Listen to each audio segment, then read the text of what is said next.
नमस्कार मित्रों, हार्दिक रूप से अभिनंदन करता हूँ हमारे जेआईवी एंड सीआईवी मेड सिंपल के इस चैनल में। तो दोस्तों, आज के इस वीडियो लेसन में हम लोग कवर करेंगे अपने एवीएम के मॉड्यूल ए के यूनिट 1 को। ठीक है दोस्तों, तो एवीएम का मॉड्यूल ए है अपना, और इसका हम लोग यूनिट 1 डिस्कस करने वाले हैं, जो कि बेस्ड है fundamental of economics, micro economics and macro economics and types of economics. तो फ्रेंड्स, लेसन को शुरुआत करने से पहले आइए ज़रा देखते हैं कि किन किन टॉपिक्स को हमें पढ़ना है इस लेसन में। तो आइए ज़रा टॉपिक्स को देख ले, एक एक बर्ड आई व्यू ले ले टॉपिक्स का, और फिर हम लोग एक एक करके उन सभी टॉपिक्स को डिस्कस करेंगे, और साथ ही साथ मैं आप लोगों को उसके बेसिस पे Q&A, question and answer session भी करवाऊंगा।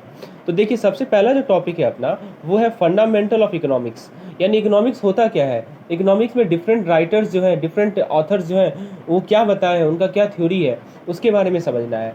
दूसरा टॉपिक है अपना, वो है micro economics and macro economics.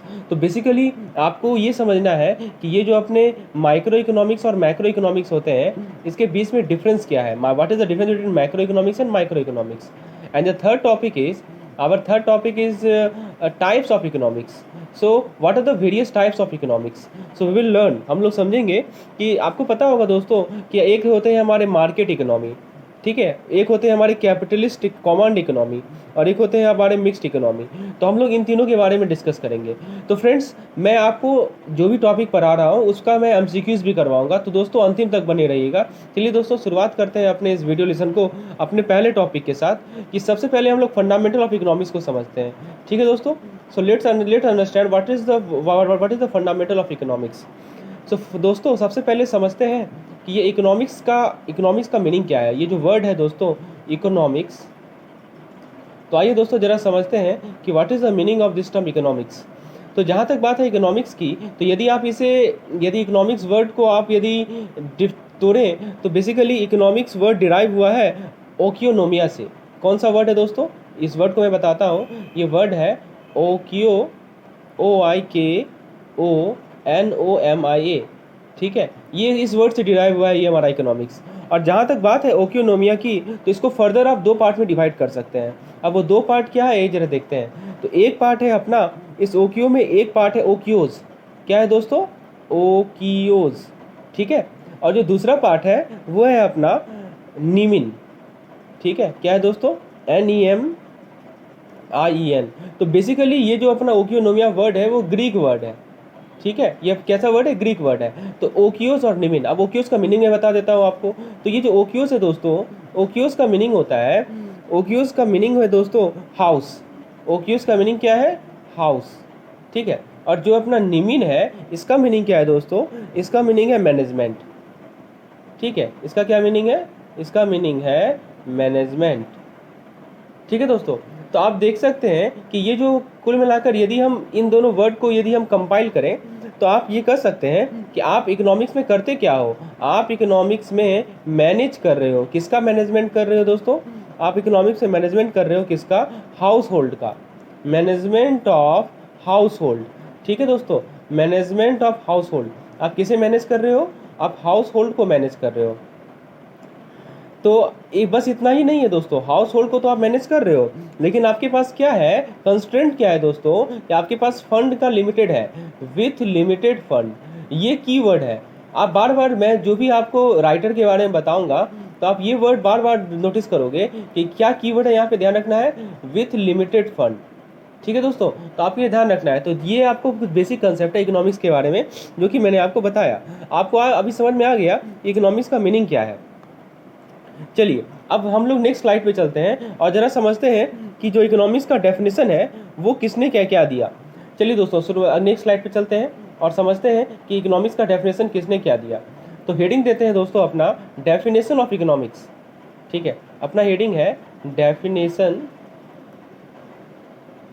Definition of economics. तो दोस्तों आइए जरा देखते हैं कि डेफिनेशन ऑफ इकोनॉमिक्स में किन किन का डेफिनेशन हमें पढ़ना है। तो सबसे पहला जो डेफिनेशन हमें समझना है वो है वेल्थ डेफिनेशन। कौन सा डेफिनेशन दोस्तों, वेल्थ डेफिनेशन। वेल्थ डेफिनेशन को समझना है। दूसरा जो इंपॉर्टेंट डेफिनेशन हमें समझना है वो है दोस्तों welfare definition. Second definition is welfare definition. और जो तीसरा डेफिनेशन हमें समझना है दोस्तों वो है ग्रोथ डेफिनेशन। क्या है दोस्तों? Growth definition. Growth definition. तो कुल मिलाकर ये तीन डेफिनेशन को हमें समझना है, वेल्थ डेफिनेशन, वेलफेयर डेफिनेशन, और एक और है दोस्तों स्कार्सिटी। हमें लगता है स्कार्सिटी ही मेन है और ग्रोथ शायद आपके सिलेबस में है नहीं, मैं ये एक बार कंफर्म करके आपको बताता हूँ। तो बेसिकली देखा जाए तो हम लोग ये तीन डेफिनेशन को अच्छे से पढ़ेंगे। सबसे पहला डेफिनेशन वेल्थ, दूसरा डेफिनेशन वेलफेयर, और तीसरा डेफिनेशन हम लोग स्कार्सिटी। तो we will learn all these three definition holistically. So let's begin with the first one. So let's begin with the wealth definition. हम लोग दोस्तों वेल्थ डेफिनेशन के जितने भी इंपॉर्टेंट पॉइंट्स हैं उसे समझते हैं। शुरुआत करते हैं अपने हेडिंग देते हैं हम लोग the wealth definition of economics. Wealth definition, ठीक है। तो वेल्थ डेफिनेशन में किन किन पॉइंट को हमें समझना है? सबसे पहले आपको ये समझना है कि इसमें जो सबसे इंपॉर्टेंट कंट्रीब्यूटर है उनका नाम है दोस्तों एडम स्मिथ। क्या नाम है? उनका नाम है एडम स्मिथ, ठीक है, एडम स्मिथ। और आपको ईयर भी याद रखना है 1776। कौन सा ईयर है दोस्तों? 1776। इन्होंने स्ट्रॉन्ग फाउंडेशन दिया इकोनॉमिक्स के ग्रोथ का, ठीक है। तो किसके ग्रोथ का? तो इकोनॉमिक्स के ग्रोथ का, ग्रोथ ऑफ इकोनॉमिक्स, ठीक है। अब दोस्तों आपको बुक का नाम पता होना चाहिए क्योंकि बुक्स के रिलेटेड क्वेश्चन पूछ ले जाते हैं। तो आपको बुक का नाम मैं लिख रहा हूँ, उसे आप ध्यान रखेंगे। बुक का नाम था दोस्तों an inquiry, an inquiry, an inquiry into the nature, an inquiry into the nature and causes of wealth of nation, and causes of wealth of nation. तो दोस्तों ये डेफिनेशन को आप याद रखेंगे क्योंकि ये जो वेल्थ डेफिनेशन है ये जो देखिए बेसिकली ये जो मैंने इतना लंबा लिखा है ये क्या है? ये बुक का नाम है। ये बुक किसने पब्लिश किया था? तो ये बुक पब्लिश किया था हमारे एडम स्मिथ साहब ने। तो आप नाम याद रखेंगे, an inquiry into the nature and causes of the wealth of nation. किसने पब्लिश किया? तो एडम स्मिथ ने पब्लिश किया। कब किया? तो 1776 में किया। और क्या था दोस्तों? बुक का नाम ग्रोथ ऑफ इकोनॉमिक्स। चलिए, तो ये हमारा एडम स्मिथ के बारे में ध्यान रखना है। उसके बाद एक और पॉइंट आप याद रखेंगे कि एडम स्मिथ को ही फादर ऑफ इकोनॉमिक्स कहा जाता है। ये भी इंपॉर्टेंट पॉइंट है दोस्तों। एडम स्मिथ को क्या कहते हैं हम लोग? Father of economics. Father of economics किसे कहा जाता है? एडम स्मिथ को ही फादर ऑफ इकोनॉमिक्स कहा जाता है। चलिए, तो ये कुछ पॉइंट आप ध्यान रखेंगे। अब जरा हम लोग ये जो वेल्थ डेफिनेशन है उसके बारे में थोड़ा डिस्कस कर लें कि ये सब कुछ तो बेसिक पॉइंट्स है जो कि मैंने आपको बताई। इसके अलावा कुछ और इम्पॉर्टेंट पॉइंट्स है वेल्थ डेफिनेशन के रिगार्डिंग। आइए जरा उसे देख लेते हैं। तो ये जो वेल्थ डेफिनेशन है उसका मैं आपको फ्यूचर बताता हूँ, उसकी क्या क्या खासियत, उसकी क्या क्या कैरेक्टरिस्टिक्स है, ठीक है दोस्तों। उसको हम लोग पॉइंट वाइज समझते हैं कि वेल्थ डेफिनेशन की हमारी क्या क्या कैरेक्टरिस्टिक्स है। तो मैं आपको बताऊंगा वेल्थ डेफिनेशन फ्यूचर।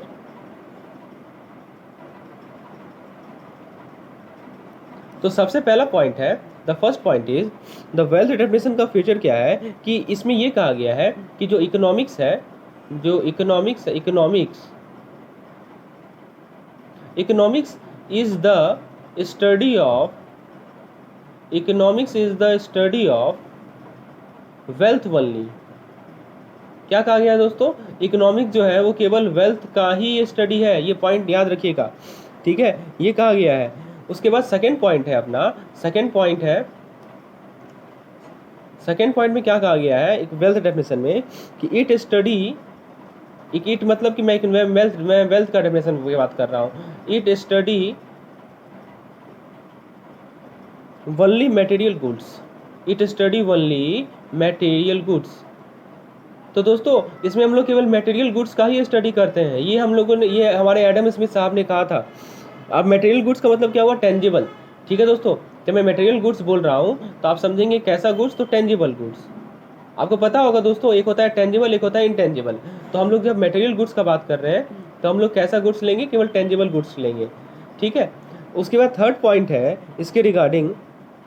अब दोस्तों आपके अंदर सवाल उठेगा कि इनटेंजिबल गुड्स कैसे कैसे होते हैं। तो आइए दोस्तों मैं बताता हूँ इनटेंजिबल। तो दोस्तों इनटेंजिबल गुड्स होते हैं अपने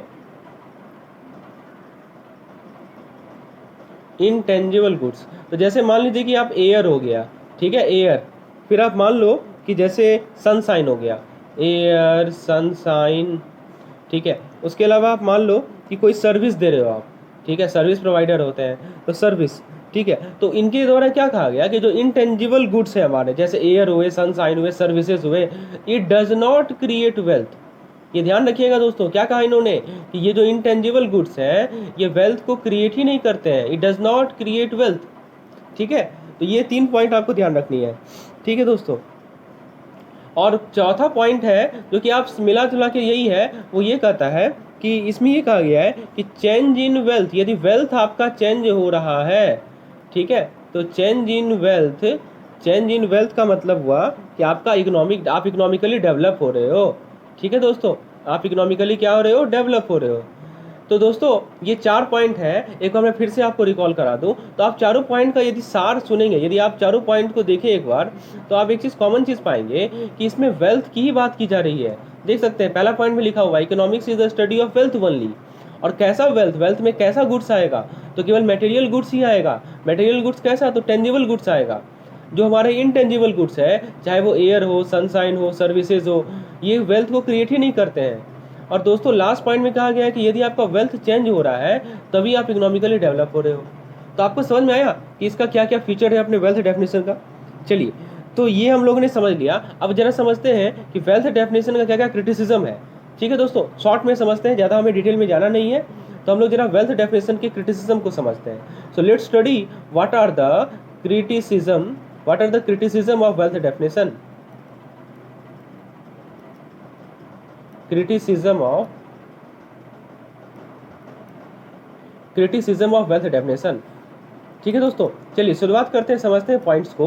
कि सबसे पहला जो पॉइंट्स है दोस्तों, किस रूप में वेल्थ डेफिनेशन को क्रिटिसाइज किया गया है, कि पहले यहाँ पे क्या क्या है, पहला पॉइंट क्या है कि too much importance to wealth, too much importance to wealth, यानी कि इस डेफिनेशन में वेल्थ को जरूरत से ज़्यादा इंपॉर्टेंस दी गई है। तो ये एक तरह से आप क्रिटिसाइज कर सकते हैं इस डेफिनेशन को। दूसरा क्या है कि केवल और केवल आप देख सकते हो कि टेंजिबल मटेरियल ही लिया जा रहा है। So only tangible material, only tangible material. तो दोस्तों आप देख सकते हो कि केवल टेंजिबल मटेरियल है, वनली टेंजिबल मटेरियल और goods have been taken into account, only tangible materials or good have been taken into consideration, have been taken into consideration, ठीक है। इनटेंजिबल वाले मटेरियल गुड्स को लिया ही नहीं गया है। आप खुद बताओ दोस्तों, जैसे कोई सर्विस प्रोवाइडर है, ठीक है, जैसे बैंकिंग भी तो एक सर्विसेज है, तो क्या उसे आप वेल्थ जनरेट नहीं करता, बिल्कुल करता है, लेकिन उसमें कहा गया है कि वो वेल्थ जनरेट करेगा ही नहीं, एज पर एडम स्मिथ। तो आप देख सकते हैं कि ये बेसिकली एक तरह से डिमेरिट ही तो है अपने वेल्थ डेफिनेशन का। थर्ड पॉइंट, एक और पॉइंट आप ले लें, तो इसमें no mention of man welfare, no mention of man welfare, यानी वेलफेयर का कोई बात ही नहीं किया गया है, ठीक है। तो ये 3 तरह से आप वेल्थ डेफिनेशन को क्रिटिसाइज कर सकते हो। तो बेसिकली इससे ज़्यादा कुछ नहीं समझना है, ये इंपॉर्टेंट पॉइंट्स हैं। आगे बढ़ते हैं दोस्तों, और हम लोग जरा देखते हैं नेक्स्ट डेफिनेशन को। मैंने आपको बताया था शुरू में ही कि कौन कौन से इंपॉर्टेंट डेफिनेशन है अपने, ठीक है। तो नेक्स्ट जो इंपॉर्टेंट डेफिनेशन है अपना, वो है वेलफेयर डेफिनेशन, ठीक है। आइए दोस्तों जरा समझते हैं कि वेलफेयर डेफिनेशन को, ठीक है दोस्तों, वेलफेयर डेफिनेशन।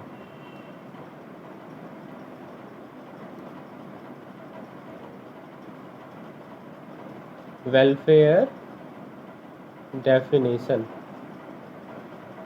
ठीक है, वेलफेयर डेफिनेशन ऑफ इकोनॉमिक्स।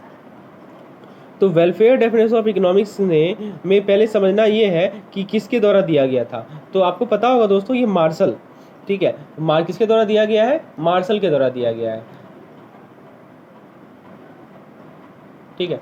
अब वो क्या कहते हैं इसके बारे में, कि वो ये कहते हैं कि जो हमारा इकोनॉमिक्स है, जो इकोनॉमिक्स है वो मैनकाइंड का स्टडी है। किसका स्टडी है, so it is study of Mankind, ठीक है, it is study of Mankind, ये मार्शल के द्वारा कहा गया है, ठीक है। In the ordinary business life it examine that part of individual and social action which is most closely connected with the attainment. तो दोस्तों ये आपको बस शॉर्ट में मैं बता रहा हूँ कि economics is the study of Mankind. अब इसका कुछ फीचर्स देखते हैं कि जो मार्शल्स के द्वारा जो वेलफेयर डेफिनेशन दिया गया है उसके कुछ इंपॉर्टेंट फीचर्स क्या क्या हैं। तो सबसे पहला फीचर देखते हैं दोस्तों। सबसे पहले उन्होंने ये कहा कि it is a study of Mankind. तो जैसा कि ये हमने यहाँ लिखा ही है, तो पहला फीचर तो यही हो गया, it is study of Mankind. जो दूसरा फीचर है वो क्या है, वो उन्होंने ये कहा कि he is emphasised, he emphasized both on wealth and mankind। यानी उन्होंने वेल्थ को भी ऐसा नहीं कि वेल्थ को उन्होंने नेगलेक्ट किया है, वेल्थ को भी उन्होंने लिया है लेकिन मैनकाइंड को भी लिया है दोस्तों।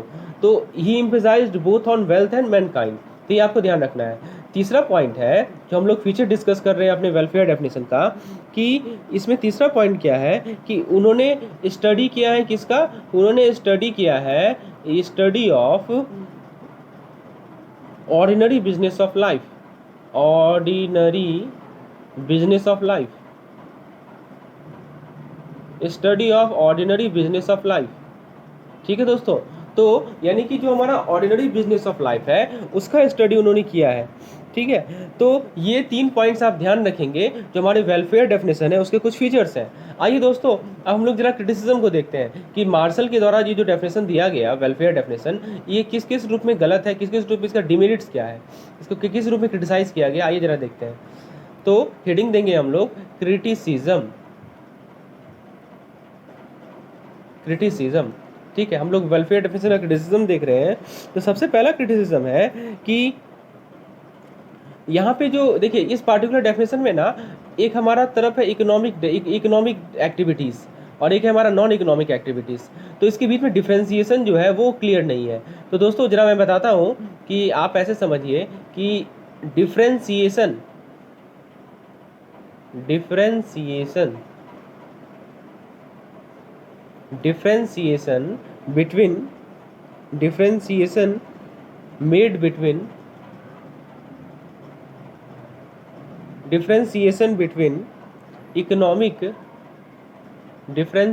between economic and non-economic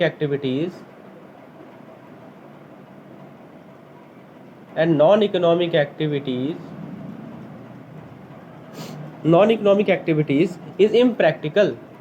ये क्या है दोस्तों, ये हमारा इम्प्रैक्टिकल है।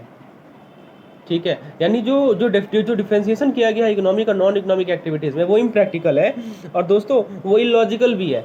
यानी कि इन्होंने जिस बेसिस पे इकोनॉमिक और नॉन इकोनॉमिक एक्टिविटीज़ को डिफरेंशिएट किया है वो इलॉजिकल है। ठीक है, दूसरा पॉइंट है दोस्तों, जो सेकेंड इसका क्रिटिसिज्म है वो ये है कि इसमें भी केवल मटेरियल एस्पेक्ट को ही देखा गया है। So only material aspect has been taken into consideration. ठीक है, तीसरा पॉइंट है दोस्तों, थर्ड पॉइंट इज, देखिए दोस्तों अब मैं आपको बताता हूँ ये बेसिकली रॉन्ग और इम्प्रैक्टिकल है कि इकोनॉमिक्स के अंदर हर एक वो एक्टिविटीज़ आते हैं जो कि इनकम अर्निंग से रिलेटेड है। ठीक है, तो देखिए दोस्तों आप जैसे एग्जांपल ले लो, जैसे सिगरेट है दोस्तों, सिगरेट का एग्जांपल ले लो, तो बताइए दोस्तों सिगरेट को आप इकोनॉमिक एक्टिविटीज़ में जोड़ोगे या नहीं जोड़ोगे, आप बताओ। बिल्कुल जोड़ोगे, क्योंकि देखिए इकोनॉमिक स्टडीज़ के अंदर हर एक वो एक्टिविटीज़ आएंगे जो कि इनकम अर्न कर रहे हैं। तो सिगरेट भी तो इनकम अर्न कर रहा है ना सरकार के लिए, तो वो भी तो इकोनॉमिक एक्टिविटीज़ होगा। लेकिन as per this Marshall definition, as per this welfare theory, आप सिगरेट को इकोनॉमिक डेफिनेशन में नहीं ले सकते हो, इकोनॉमिक एक्टिविटीज़ में नहीं लेते हो। तो ये तो बिल्कुल ही गलत है ना दोस्तों। सिगरेट बेसिकली आपका इनकम जनरेट कर रहा है, so it should be an economic activities, लेकिन जो कि वेलफेयर नहीं है, मैनकाइंड नहीं है। तो इसी कारण से इस सिगरेट के मैं एक एग्जांपल लेके आपको बता रहा हूँ कि ये जो सिगरेट का एग्जांपल है इसे मार्शल ने अपने डेफिनेशन में इंक्लूड नहीं किया। उन्होंने ये बोला कि cigarette does not generate an economic activities. ठीक है दोस्तों, तो ये बेसिकली इसका क्रिटिसिज्म है। चलिए होपफुली आपको तीनों क्रिटिसिज्म समझ में आ गया होगा। आगे हम लोग नेक्स्ट डेफिनेशन पे आते हैं जो कि है हमारा स्कार्सिटी डेफिनेशन। ठीक है दोस्तों, जरा देखते हैं कि स्कार्सिटी डेफिनेशन में क्या कहा गया है।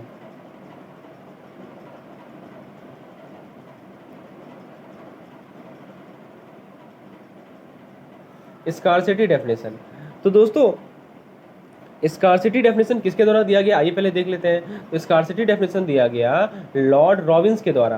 किसके द्वारा दिया गया दोस्तों, लॉर्ड रॉबिन्स के द्वारा स्कार्सिटी डेफिनेशन को दिया गया, ठीक है। और इन्होंने ये कहा कि इकोनॉमिक्स जो है बेसिकली एक साइंस है। इकोनॉमिक्स क्या है दोस्तों? Economics is a science. Economics क्या है? इकोनॉमिक्स बेसिकली एक साइंस है। कैसा साइंस है?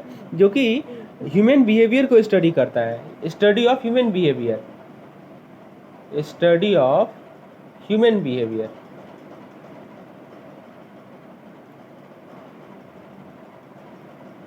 Study of human behaviour. और दोस्तों ये यहाँ पे एक कीवर्ड है जो कि बहुत इंपॉर्टेंट कीवर्ड है, इससे क्वेश्चन पूछा ही जाता है। रिलेशनशिप बिटवीन किसके किसके बीच का रिलेशनशिप दोस्तों? यहाँ पे एक वर्ड याद रखिएगा, एंड। अब मैं इसका मीनिंग समझाता हूँ, एंड्स एंड स्कार्स, ठीक है। ये दो वर्ड है, एक वर्ड क्या है दोस्तों अपना? एक वर्ड है एंड, एक वर्ड क्या है एंड, और दूसरा वर्ड क्या है अपना? स्कार्स, ठीक है। तो बेसिकली इन दोनों के बीच का रिलेशनशिप है, कौन रिलेशनशिप है? इकोनॉमिक्स है, ठीक है। अब दोस्तों आप इसे नोट कर लें कि आप, मैं फिर से आपको रिपीट करता हूँ इसका पहले, सबसे पहली बात हम लोग बात कर रहे हैं स्कार्सिटी डेफिनेशन की। किसने दिया था? लॉर्ड रॉबिन्स ने दिया। उन्होंने क्या कहा इकोनॉमिक्स को? उन्होंने इकोनॉमिक्स को कहा कि बेसिकली एक साइंस है जिसके अंदर हम लोग ह्यूमन बिहेवियर को स्टडी करते हैं, और ये रिलेशनशिप होता है किसके किसके बीच का? एंड्स और स्कार्स के बीच का। चलिए स्कार्सिटी डेफिनेशन का ये पॉइंट समझ लिए। अब जरा हम लोग इसके कुछ बेसिक फीचर्स को देखते हैं, स्कार्सिटी डेफिनेशन के बेसिक फीचर्स को देखते हैं। तो सबसे पहला फीचर है दोस्तों जो कि आपको ध्यान रखना है, वो है अनलिमिटेड वांट्स। क्या है? अनलिमिटेड वांट्स, ठीक है। तो अनलिमिटेड वांट्स, आइए जरा देखते हैं इसमें क्या पॉइंट्स हैं। तो देखिए आपका यदि एक वांट सेटिस्फाई होगा, यदि वन वांट इज सेटिस्फाइड। अब बताइए दोस्तों, आपका मान लीजिए कि आपका एक जो इच्छा है वो पूरा हो जाता है, तो आप क्या होता है? दूसरा इच्छा जाग जाता है ना। सो यही पॉइंट है, one want is satisfied another arises, ठीक है। एक वांट सेटिस्फाई करो तो दूसरा अराइज हो जाता है, ये पहला पॉइंट है। दूसरा पॉइंट है कि all want can never be satisfied. ये सब देखिए दोस्तों, ये सब पॉइंट डेफिनेशन से ही लिया गया है। जितने भी आपकी इच्छाएं हैं, जितने भी आपकी इच्छाएं हैं उसे आप कभी सेटिस्फाई पूरा नहीं कर सकते हो, ठीक है। All want can never be satisfied, ठीक है। तो ये सब पॉइंट्स आपको ध्यान रखने हैं। आपसे पूछा जा सकता है all wants can never be satisfied किस डेफिनेशन के अंदर है, तो आप बोलेंगे कि ये रॉबिन्स के द्वारा दिया गया स्कार्सिटी डेफिनेशन के अंदर आता है, ठीक है दोस्तों। उसके बाद तीसरा पॉइंट है कि आपका जो वांट है, आपका जो इच्छाएं हैं वो मल्टीप्लाई होते रहती है, so it keeps on multiply, ठीक है। आपको मैं सिंपल लैंग्वेज में समझाने का प्रयास कर रहा हूँ, बुक में थोड़ा कॉम्प्लिकेटेड लैंग्वेज है तो उसको मैं सिंप्लीफाई करके आपको प्रस्तुत कर रहा हूँ आपके सामने। होपफुली आपको लेसन पसंद आ रही होगी, तो अंतिम तक बने रहिएगा क्योंकि हम लोग एमसीक्यूज भी डिस्कस करने वाले हैं। तो जितने भी वांट्स हैं वो हमेशा क्या होते हैं? मल्टीप्लाई होते रहते हैं। और दोस्तों ये तो आपको पता है, तो ये 3 पॉइंट आप ध्यान रखेंगे। चलिए ये था अनलिमिटेड वांट्स के रिगार्डिंग। अब एक और वर्ड आपने देखा होगा कि एक वर्ड और है जो कि है अपना स्कार्स। तो आइए दोस्तों जरा स्कार्स पे देखते हैं, स्कार्स क्या है। तो स्केयर का क्या मीनिंग है? स्केयर का क्या मीनिंग है कि जो रिसोर्स है, द रिसोर्सेज, ठीक है। तो रिसोर्सेज होता क्या है? तो द रिसोर्स बेसिकली सोर्सेज है। The resources are the sources from which we earn money. हम लोग क्या करते हैं? We earn money and satisfy our need और सेटिस्फाई आवर वांट तो बेसिकली क्या कहा गया है कि जो रिसोर्स होते हैं वो बेसिकली वैसे सोर्स हैं जहाँ से अपने वी अर्न मनी, पैसे को अर्न करते हैं हम लोग और अपने वांट्स को सेटिस्फाई करते हैं। एग्जाम्पल के तौर पर आप ले लो, मनी ले लो, ठीक है। टाइम भी बेसिकली रिसोर्स ही है, आपको पता है टाइम एक बहुत वैल्यूबल रिसोर्स है। फिर स्किल हो गया, फिर लेबर हो गया, ठीक है। तो ये अब एक देखिए, ये तो आपको समझ में आया कि रिसोर्स होता क्या है, लेकिन की पॉइंट क्या है? ये जितने भी रिसोर्सेज हैं ना दोस्तों, ऑल आर लिमिटेड। ये पॉइंट काफ़ी इंपॉर्टेंट है। इसमें आपके पास लिमिटेड अमाउंट में ही ये चीज़ है, ऐसा नहीं कि आपके पास अनलिमिटेड है। So all this things are limited, तो ये आपको ध्यान रखनी है जी, ठीक है। आप अब अभी तक हम लोगों ने 2 पॉइंट डिस्कस किया। पहला पॉइंट था अनलिमिटेड वांट और दूसरा पॉइंट था स्केयर, ठीक है। हमारी जो इच्छाएं हैं वो अनलिमिटेड है और जो हमारे रिसोर्सेज हैं वो लिमिटेड है, समझ में आ रहा है आपको? अब तीसरा पॉइंट है वो है अल्टरनेटिव यूज। आइए जरा अल्टरनेटिव यूज को समझते हैं। तो जो जो इंपॉर्टेंट पॉइंट्स हम लोग डिस्कस कर रहे हैं, तीसरा पॉइंट क्या है दोस्तों? Alternative uses. अल्टरनेटिव यूजेस, तो इसका क्या मीनिंग हुआ? इस डेफिनेशन के संदर्भ में मैं आपको ये दोस्तों इसका मीनिंग समझाता हूँ। अल्टरनेटिव यूजेस का क्या मतलब है कि जो भी हमारे पास रिसोर्सेज है ना, हम लोगों ने रिसोर्सेज के बारे में बात किया। So the resources can be use alternatives, can be used alternatives, alternatives, ठीक है। और इस केस में हम लोग किसका बात कर रहे हैं? तो इस केस में where we are talking about one and only, that is money. Okay, so दोस्तों देखिए, आपको मैं यदि नटसेल में बताऊं, नटसेल में आपको समझाऊं कि ये जो अभी तक हम लोगों ने जो रॉबिन्स के द्वारा दिया गया स्कार्सिटी डेफिनेशन देखा, तो नटसेल में क्या था एक बार मैं आपको बता दूं। तो ये उन्होंने क्या कहा कि आप एक तरफ आपका एंड है, ठीक है, एक तरफ आपका एंड है। एंड मतलब क्या हुआ दोस्तों? आपका अनलिमिटेड वांट है। आपका क्या है दोस्तों? अनलिमिटेड वांट है। और एक तरफ आपका क्या है? एक तरफ आपका है स्केयर, यानी कि आपका रिसोर्सेज, लिमिटेड रिसोर्स है, ठीक है दोस्तों। एक तरफ आपका अनलिमिटेड वांट है और एक तरफ आपका लिमिटेड रिसोर्स है, ठीक है। और बीच में एक बैलेंस इस्टेब्लिश करना है, और वो आप कैसे करोगे? वो कैसे करोगे? मेथड है वो है अल्टरनेटिव यूज का, ठीक है, अल्टरनेटिव यूजेज, ठीक है। तो ये पॉइंट आपको ध्यान रखना है। किसका डेफिनेशन है? तो ये रॉबिन्स के द्वारा दिया गया डेफिनेशन है, रॉबिन्स, ठीक है, स्कार्सिटी डेफिनेशन। चलिए आगे बढ़ते हैं हम लोग। अब जरा समझते हैं हम लोग, ये था हमारा पहला चैप्टर, इस चैप्टर का पहला टॉपिक जो कि हम लोगों ने सक्सेसफुली कंप्लीट किया। अब आइए दोस्तों नेक्स्ट टॉपिक पे आते हैं, क्योंकि है हमारा माइक्रो इकोनॉमिक्स और मैक्रो इकोनॉमिक्स के बीच में। तो फ्रेंड्स, हम जहाँ तक बात है हम लोग स्विच कर रहे हैं नेक्स्ट टॉपिक पे। तो आपको मैं इसका ओवरव्यू दे दूँ कि बेसिकली इकोनॉमिक्स को हम लोगों ने दो पार्ट में कैटेगराइज किया है, ठीक है। वो दो पार्ट कौन कौन से हैं? तो एक तरफ है अपना माइक्रो इकोनॉमिक्स, क्या है? माइक्रो इकोनॉमिक्स, ठीक है। और दूसरी तरफ क्या है अपना? मैक्रो इकोनॉमिक्स, मैक्रो इकोनॉमिक्स, ठीक है दोस्तों। तो शॉर्ट में आपको बताऊं कि माइक्रो इकोनॉमिक्स में हम लोग क्या करते हैं कि इंडिविजुअल को स्टडी करते हैं, इंडिविजुअल को स्टडी करते हैं। और मैक्रो इकोनॉमिक्स में क्या करते हैं दोस्तों कि हम लोग कंट्रीज़ के, ठीक है, कंट्रीज़ के डिसीजन को लेते हैं, कंट्रीज़ हुए या गवर्नमेंट हुए, ठीक है, तो इनके डिसीजन को लेते हैं। तो ये बेसिकली आपको मैं नटसेल में बताया हूँ बेसिकली कि अपना माइक्रो इकोनॉमिक्स और मैक्रो इकोनॉमिक्स से डिफरेंस क्या है। अब दोस्तों जरा हम लोग डिटेल में देखते हैं। सो मेरा मेथड क्या रहेगा कि मैं आपको इंडिविजुअली माइक्रो और मैक्रो ना समझाकर डिफरेंस के थ्रू समझाऊँ, तो ये ज़्यादा इफेक्टिव मेथड है। So we will learn the difference between micro economics and macro economics, ठीक है दोस्तों। तो एक तरफ हम लिखते हैं micro economics. So I'm writing down. So one time. So here I'm writing microeconomics, and this is a partition, and in this side I'm writing macroeconomics. तो आपको इससे क्या फ़ायदा होगा कि आपको क्लियरिटी मिलेगी कि ये दोनों में क्या अंतर है। So what is the difference? So let's begin. So the first thing is the point is base regarding basic assumption, ठीक है। तो माइक्रो इकोनॉमिक्स क्या एज्यूम करता है कि जितने भी माइक्रो वेरिएबल्स हैं, all micro variables are constant, जितने भी माइक्रो वेरिएबल्स हैं वो क्या है? कांस्टेंट है, वो चेंज नहीं होते हैं, ठीक है। कि जैसे एग्जांपल के मैं बात कर लूँ, ठीक है दोस्तों, इसमें एग्जांपल की बात करूँ, आप जैसे कंजम्पशन को ले लो, कंजम्पशन आपकी खपत जो है, ठीक है। फिर आप सेविंग को ले लो, आपकी जो सेविंग है, तो ये सब आपके वेरिएबल्स हैं, माइक्रो वेरिएबल्स हैं। तो ये सब क्या है? ये all are constant, they are not changing, okay. So ये एज्यूम किया गया है माइक्रो इकोनॉमिक्स में कि माइक्रो वेरिएबल्स आर कांस्टेंट। जहाँ तक बात है मैक्रो वेरिएबल्स का, ठीक है, तो यहाँ पे क्या एज्यूम किया गया है कि इस केस में क्या एज्यूम किया गया है कि जो भी हमारे मैक्रो वेरिएबल्स हैं वो भी कांस्टेंट है। So all macro variables are constant, ठीक है। अब जैसे मैक्रो वेरिएबल में क्या एग्जांपल ले लूँ, तो एग्जांपल के रूप में आप ले सकते हो कि जैसे मान लो कि हाउस होल्ड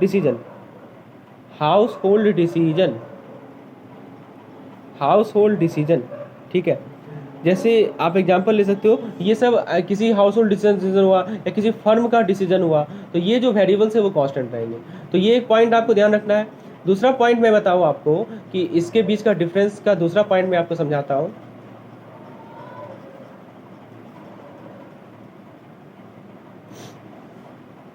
तो दोस्तों देखिए, दूसरा पॉइंट आप क्या लिख सकते हो,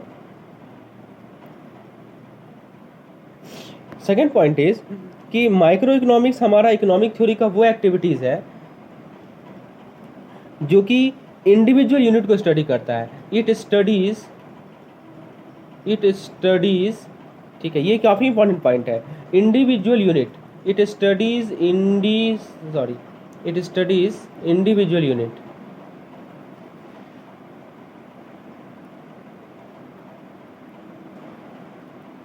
It studies individual unit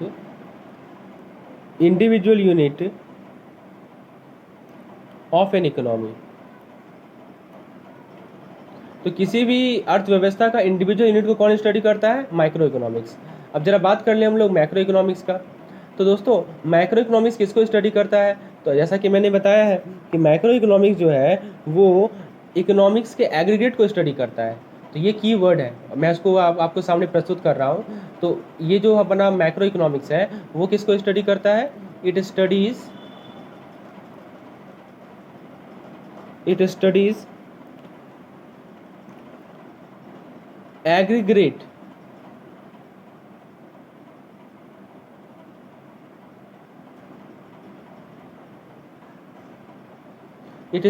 aggregate of economics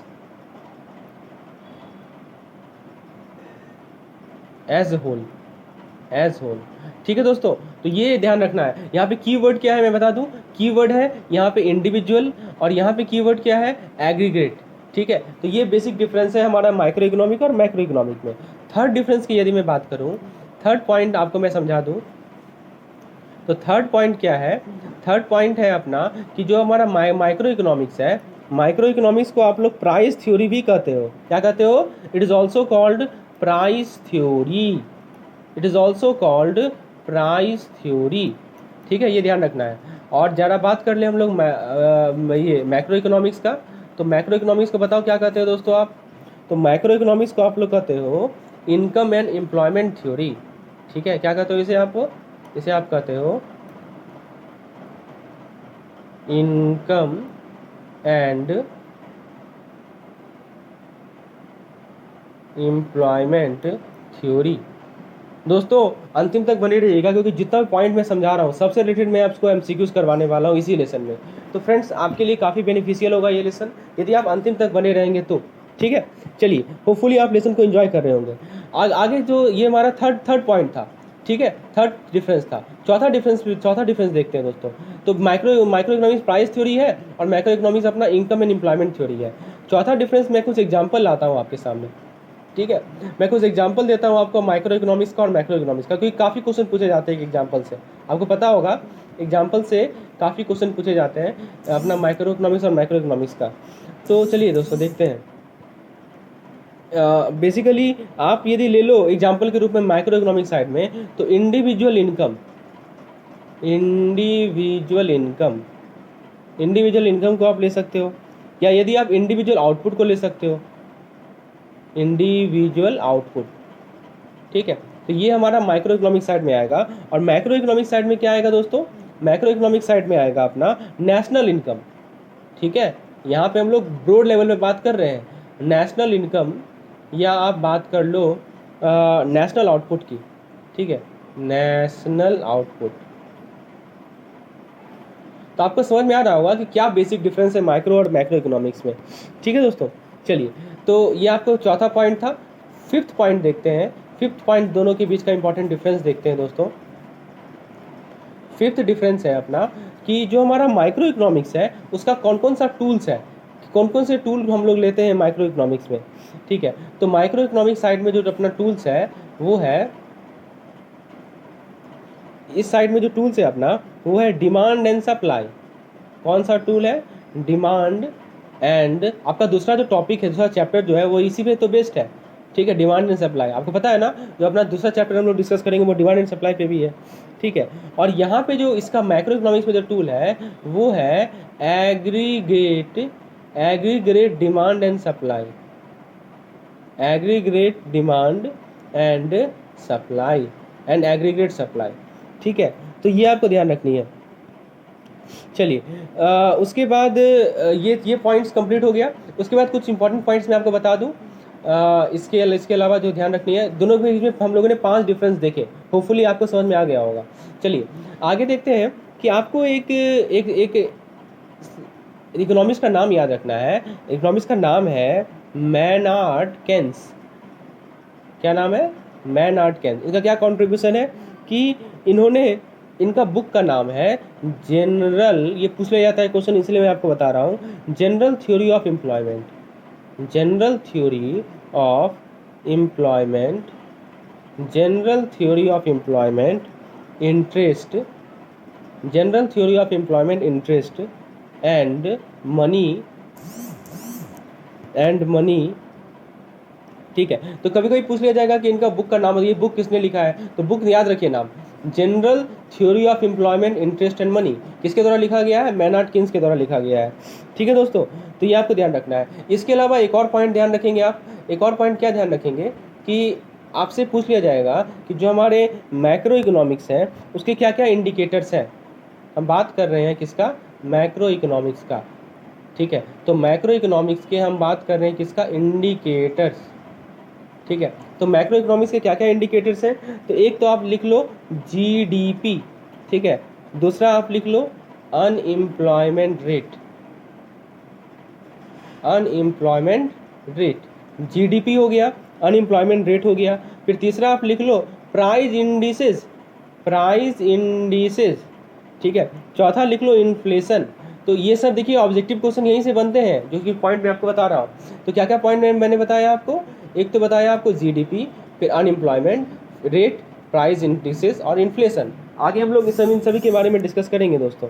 ठीक है, चलिए आगे बढ़ते हैं। तो ये था हमारा दूसरा टॉपिक, इस चैप्टर का दूसरा टॉपिक हम लोगों ने यहाँ कंप्लीट किया। क्या था? माइक्रो इकोनॉमिक्स और मैक्रो इकोनॉमिक्स में थर्ड टॉपिक जो अपना है, ठीक है दोस्तों, थर्ड टॉपिक है अपना क्या? थर्ड टॉपिक हम लोग डिस्कस करेंगे वो है टाइप्स ऑफ इकोनॉमिक्स। क्या है दोस्तों? Types of economics. तो टाइप्स ऑफ इकोनॉमिक्स को आइए दोस्तों डिस्कस करते हैं। तो आपको पता है ब्रॉड लेवल पे 3 टाइप्स ऑफ इकोनॉमिक्स होते हैं। आइए सबसे पहले आपको ब्रीफ ओवरव्यू दे दूं। ठीक है, ये तीनों टाइप के। तो बेसिकली मैं आपके लिए क्या करूँगा, एक सीधा सा लाइन स्केच करूँगा, इसके थ्रू मैं आपको समझाने का प्रयास करूँगा कि ये 3 टाइप में क्या बेसिक डिफरेंस है। तो आप एक तरफ क्या करो, एक तरफ लिखो क्या, एक एंड पे लिखो मार्केट इकोनॉमी। क्या लिखोगे दोस्तों? Market economy. ठीक है,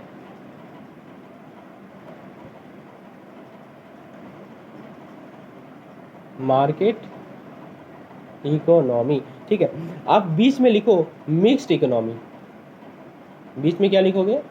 मिक्स्ड इकोनॉमी। ठीक है, और एक एंड पे आप लिखो कमांड इकोनॉमी। एक एंड पे क्या लिखोगे आप दोस्तों? Command economy. तो अभी मैं आपको एक ओवरव्यू दे रहा हूँ कि बेसिकली ये जो 3 तरह के इकोनॉमी होते हैं इसमें क्या डिफरेंस है। तीसरा में क्या लिखोगे? Command economy. चलिए, तो दोस्तों एक एंड पे है अपना मार्केट इकोनॉमी, बीच में है मिक्स्ड इकोनॉमी और एक एंड पे अपना कमांड इकोनॉमी। आइए जरा देखते हैं क्या डिफरेंस है। तो यहाँ पे owned by private sector, owned by private, मैं दोस्तों पीवीटी लिख रहा हूँ, पीवीटी समझ में आएगा ना आपको? ऑन्ड बाय प्राइवेट सेक्टर, पहला पॉइंट। ठीक है, दूसरा पॉइंट है कि इनके पास एक फ्रीडम होती है, आज़ादी होती है कि वो अपना बिजनेस स्टार्ट कर सकते हैं। Freedom to start business. ठीक है, तो इनके पास एक फ्रीडम होती है कि वो अपना बिजनेस स्टार्ट कर सकते हैं। और तीसरा पॉइंट है कि इनके पास जो टूल है वो कौन सा टूल है? सप्लाई एंड डिमांड का। अभी मैंने बताया था ना माइक्रो इकोनॉमिक्स में टूल क्या था, तो सप्लाई एंड डिमांड का टूल इनके पास है। चलिए, ये तो था हमारा इस तरफ का पार्ट का, लेफ्ट पार्ट का, यानी मार्केट इकोनॉमी का। अब जरा बात करते हैं हम लोग अपने राइट पार्ट का। राइट पार्ट में क्या है कि this is owned by government. ठीक है, this is owned by government, सरकार खरीदती है इसे। ठीक है, कमांड इकोनॉमी की मैं बात कर रहा हूँ। ठीक है, फिर दोस्तों इसमें ऑब्वियस सी बात है, यहाँ तो आपके पास फ्रीडम थी कि आप बिजनेस को स्टार्ट कर सकते हो, लेकिन यहाँ तो फ्रीडम नहीं है ना। यहाँ पे क्या है, यहाँ पे गवर्नमेंट का रेगुलेशन है, यहाँ पे आपके पास गवर्नमेंट का रेगुलेशन है। So there is government regulation, ठीक है। तीसरा पॉइंट क्या है दोस्तों कि यहाँ पे प्राइस कंट्रोल होता है, यहाँ सप्लाई डिमांड नहीं काम करेगा, यहाँ पे प्राइस को कंट्रोल करना होता है, ठीक है। तो ये देखिए, आपको मैं इस पार्टिकुलर स्लाइड से जो बेसिक डिफरेंस है मार्केट और कमांड इकोनॉमिक्स वो समझा दिया। अब हम लोग डिटेल में डिस्कस करेंगे एक एक पॉइंट्स को। चलिए शुरुआत करते हैं, जहाँ से क्वेश्चन पूछे जा सकते हैं उसे देखते हैं। तो दोस्तों सबसे पहले हम लोग डिस्कस करते हैं मार्केट इकोनॉमी का, ठीक है। तो 3 पॉइंट है जिसके बेसिस पे हम लोग डिस्कस करेंगे। Let's begin with the market economy. So give the heading market economy. Okay, so this is our heading, and now let's begin with the first point. The first point is regarding what to produce. देखिए हमारा 3 ही point रहेगा। आप book देखोगे Macmillan का तो उसे इसी तीनों पॉइंट में समझाया गया है। तो व्हाट टू प्रोड्यूस, बताइए दोस्तों, ये क्या हमें प्रोड्यूस करना है, ये कौन डिटरमाइन करेगा मार्केट इकोनॉमी में? अभी मैं आपको बताया दोस्तों, तो मार्केट इकोनॉमी में क्या हमें प्रोड्यूस करना है ये कौन डिसाइड करेगा? तो ये डिसाइड करेगा कंज्यूमर प्रेफरेंस। कंज्यूमर की प्रेफरेंस क्या है? Consumers preference. So this is decided by consumer preference, ठीक है। व्हाट टू प्रोड्यूस किस बेसिस पे डिसाइड होगा? कंज्यूमर के प्रेफरेंस के बेसिस पे डिसाइड होगा। दूसरा पॉइंट है कि हाउ टू प्रोड्यूस, यानी प्रोड्यूस कैसे करेंगे हम, ठीक है। अब ये कैसे डिसाइड होगा दोस्तों, हाउ टू प्रोड्यूस कैसे डिसाइड होगा? तो ये डिसाइडेड होगा उन प्रोड्यूसर्स के द्वारा जो प्रॉफिट को सीक कर रहे हैं। प्रोड्यूसर सीकिंग प्रॉफिट, ठीक है, वो डिसाइड करेंगे। और तीसरा पॉइंट है फॉर हुम टू प्रोड्यूस, यानी किन के लिए हम प्रोड्यूस करें, ठीक है। ये कौन डिसाइड करेगा? तो ये डिसाइड करेगा दोस्तों परचेजिंग पावर। ये कौन डिसाइड करेगा? Purchasing power. तो देखिए दोस्तों, ये 3 पॉइंट है जिसके बेसिस पे आप समझ सकते हैं। तो सबसे पहला क्या है, व्हाट टू प्रोड्यूस, ये कौन डिसाइड कर रहा है? कंज्यूमर का प्रेफरेंस क्या है। हाउ टू प्रोड्यूस कौन डिसाइड कर रहा है? प्रोड्यूसर डिसाइड कर रहे हैं जो कि प्रॉफिट को सीक कर रहे हैं। कैसे प्रोड्यूस करेंगे, किन के लिए प्रोड्यूस करना है, तो वो परचेजिंग पावर डिसाइड करेगा, खरीदने की क्षमता कितनी है। तो हम बात किसका कर रहे हैं दोस्तों? मार्केट इकोनॉमी का। आइए, हमारा बेसिक्स जो पॉइंट ऑफ कंपैरिजन है वो यही रहेगा, लेकिन अब हम लोग मार्केट इकोनॉमी की जगह बात करते हैं किसकी? हम लोग अब बात करेंगे हम लोग दोस्तों कमांड इकोनॉमी की, ठीक है। नहीं, सबसे पहले हम लोग कमांड इकोनॉमी की बात करते हैं। तो हम लोग हेडिंग को चेंज कर रहे हैं, होपफुली आपको ये क्लियर हो गया होगा। तो यहाँ पे मैं मार्केट इकोनॉमी की जगह क्या लिखूंगा? Command economy. और ये सब भी चेंज आ जाएगा, इसमें भी चेंज आ जाएगा दोस्तों, तो इसे भी हम लोग चेंज कर लेते हैं। होपफुली आज का लेसन आपके लिए आपको क्लियर हो रहा होगा क्लैरिटी के साथ, क्योंकि मैं आपको रियल टाइम बेसिस पे समझा रहा हूँ, ठीक है दोस्तों। तो इसमें आप मेरे साथ नोट्स भी बनाते चले ताकि आपका नोट्स भी प्रिपेयर हो जाए, और टाइम टू टाइम आप एक नोटबुक रखें एवीएम के लिए, बीएफएम के लिए, और रिटेल आपका जो भी इलेक्टिव हो, और साथ ही साथ नोट्स भी बनाते चले। चलिए हम लोग बात करते हैं नेक्स्ट इकोनॉमी है कमांड इकोनॉमी, ठीक है दोस्तों। क्या है? Command economy. और दोस्तों कमांड इकोनॉमी का दूसरा नाम पता है ना आपको? क्या है बताइए? कमांड इकोनॉमी का दूसरा नाम है, मैं आपको बता देता हूँ, कि काफ़ी इंपॉर्टेंट है, इससे भी क्वेश्चन पूछा जाता है, और क्यों पूछा जाता है मैं आपको आगे बताऊंगा, ठीक है। तो कमांड इकोनॉमी का दूसरा नाम है लेजेस फेयर इकोनॉमी, ठीक है। आखिर इसका क्या मतलब है मैं आपको आगे समझाऊंगा। लेजेस फेयर इकोनॉमी, ठीक है, लेजेस फेयर इकोनॉमी, ठीक है। तो ये कमांड इकोनॉमी है। तो पॉइंट ऑफ कंपैरिजन तो अपना वही रहेगा, व्हाट टू प्रोड्यूस। ये कौन डिसाइड करेगा? तो व्हाट टू प्रोड्यूस डिसाइड करेगा कौन? तो ये हमारा कमांड इकोनॉमी में व्हाट टू प्रोड्यूस डिसाइड, ये तीनों का तीनों चीज़ गवर्नमेंट डिसाइड करेगी। ये कौन डिसाइड करेगी? गवर्नमेंट डिसाइड करेगी, ठीक है। तो कमांड इकोनॉमी में ये ध्यान रखना है। सॉरी दोस्तों, यहाँ पे एक मिस्टेक है। ये कमांड इकोनॉमी को हम लोग लेजेस फेयर इकोनॉमी नहीं कहते हैं। यहाँ पे एक चीज़ क्लियर कर लीजिएगा, ये मैंने गलत से बोल दिया, ठीक है। अभी लेजेस फेयर इकोनॉमी के बारे में हम लोग आगे डिस्कस करेंगे, फिलहाल हम लोग कमांड इकोनॉमी के बारे में डिस्कस। दोस्तों मैं फिर से रिपीट कर रहा हूँ, लेजेस फेयर इकोनॉमी के बारे में हम लोग आगे डिस्कस करेंगे, अभी हम लोग कमांड इकोनॉमी के बारे में बात कर रहे हैं। तो कमांड इकोनॉमी में क्या ध्यान रखना है कि what to produce, how to produce and for whom to produce. ये तीनों के तीनों कौन डिसाइड करते हैं? गवर्नमेंट डिसाइड करते हैं। ठीक है, अब हम लोग बात करते हैं थर्ड इकोनॉमी, जो कि है अपना मिक्स्ड इकोनॉमी। ठीक है, तो थर्ड इकोनॉमी अपना क्या है? Mixed economy. तो जरा देखते हैं कि मिक्स्ड इकोनॉमी में कौन कौन डिसाइड करता है इन तीनों फैक्टर्स को। आइए जरा देखें।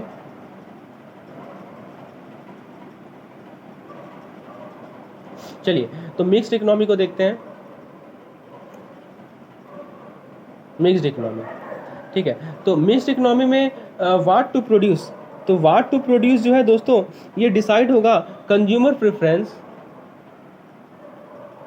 Consumer preference plus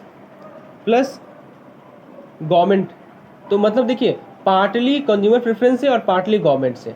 how to produce कौन डिसाइड करेगा? तो यहाँ भी वही बात है, producer seeking profit, producer seeking profit. ठीक है, पार्टली प्रोड्यूसर सीकिंग प्रॉफिट से और पार्टली किससे? तो पार्टली गवर्नमेंट के द्वारा। ठीक है, और फॉर whom टू प्रोड्यूस, तो फिर से ये कौन डिसाइड करेगा? परचेजिंग पावर, परचेजिंग पावर, और प्लस कौन डिसाइड करेगा? गवर्नमेंट। तो ये मिडिल है मिक्स्ड इकोनॉमी। तो आप देख सकते हैं, इस बेसिस पे आप देख सकते हैं कि अपना हम लोगों ने तीन लोगों की इकोनॉमी डिस्कस किया। पहला था अपना मार्केट इकोनॉमी, दूसरा था कमांड इकोनॉमी, तीसरा था मिक्स्ड इकोनॉमी। तो हम लोगों ने तीनों को डिस्कस किया। अब दोस्तों कुछ एग्जाम्पल देख लेते हैं, किस किस कंट्री में कैसा इकोनॉमिक्स है, इससे क्वेश्चन पूछ लिया जाता है। आइए जरा देखते हैं। तो दोस्तों सबसे पहले आप याद रखिएगा कि जो अपना यूएस है, यूनाइटेड स्टेट है, उसके बाद जो अपना इंग्लैंड है, ठीक है, उसके बाद आप ध्यान रखेंगे जो अपना जापान है।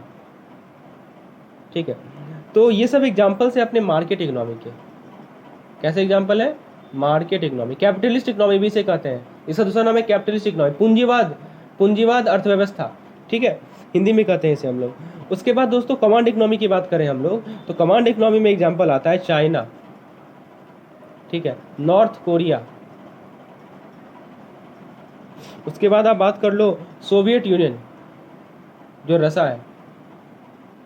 ठीक है, तो ये तीनों का और भी एग्जाम्पल्स हैं, मैं आपको 3 एग्जाम्पल दे रहा हूँ, ये सभी के सभी अपने एग्जाम्पल है कमांड इकोनॉमी।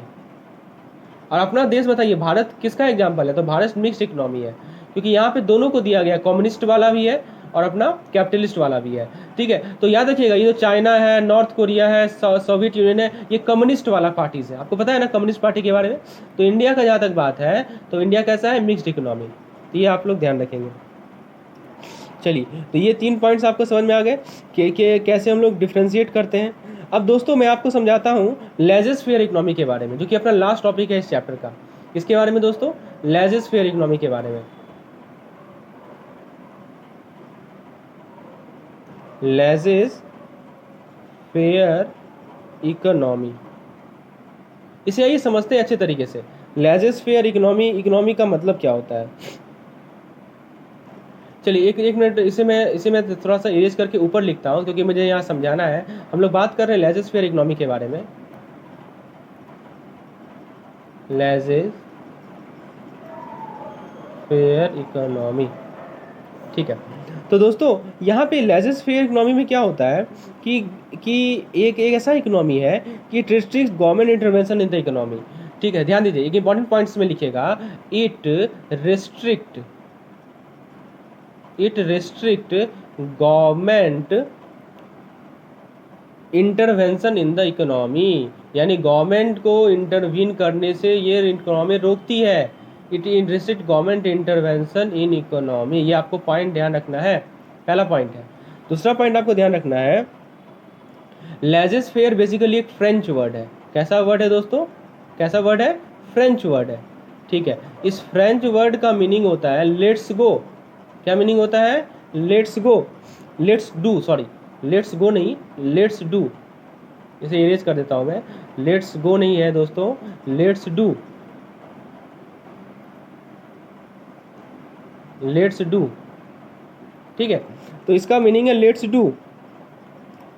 तो लेजर फेयर इकोनॉमी को वर्क करने के लिए 3 चीज चाहिए। ठीक है, सबसे पहला चीज क्या चाहिए? Capitalism, capitalism. ठीक है, पूंजीवाद चाहिए।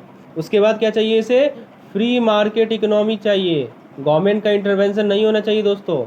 अभी मैंने आपको गलती बता दिया था, वहाँ पे एक बार करेक्ट कर लीजिएगा। और दोस्तों रैशनल मार्केट थ्योरी, तीसरा पॉइंट है रैशनल मार्केट थ्योरी। ठीक है, तो ये 3 पॉइंट आपको ध्यान रखनी है। ये हम लोग बात कर रहे थे लेज़र फेयर इकोनॉमी के बारे में।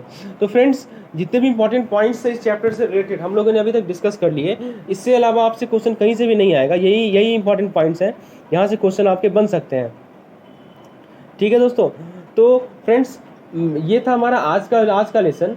इस लेसन में होपफुली आप लोगों ने एंजॉय किया होगा। अपना फीडबैक आप नीचे कमेंट सेक्शन में ज़रूर लिखें। इसका मैं एमसीक्यूज़ वाला लेसन आपको मैं नेक्स्ट वीडियो लेकर आऊँगा, जिसमें मैं आपको इसका एमसीक्यूज़ करवाऊँगा।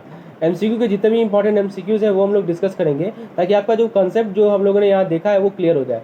तो अपना दोस्तों फीडबैक ज़रूर दें। मेरे टेलीग्राम का चैनल है, टेलीग्राम चैनल से जुड़ जाएँ, ताकि वहाँ पे मैं आपको डेली बेसिस पे क्विज कराता हूँ। ठीक है, तो टेलीग्राम चैनल आपको यदि सर्च करना है तो आपको सिंपली क्या करना है, टेलीग्राम पे जाइए और वहाँ पे आप CIB मेड सिंपल करके लिखिए। CIB made simple search.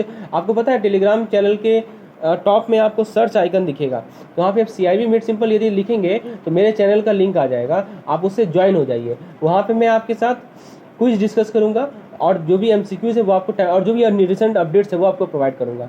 साथ ही साथ मेरे फेसबुक चैनल का भी लिंक है, क्योंकि नीचे आपको मैं डिस्क्रिप्शन में दे रहा हूँ। दोस्तों, आप बेल आइकन को ज़रूर प्रेस कर लें, क्योंकि इससे क्या होगा कि जब भी मैं वीडियो बनाऊंगा तो नोटिफिकेशन आपको तुरंत मिल जाएगा।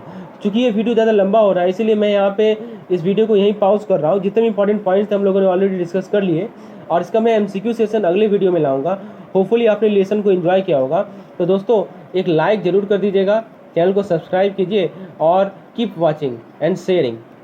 थैंक्स।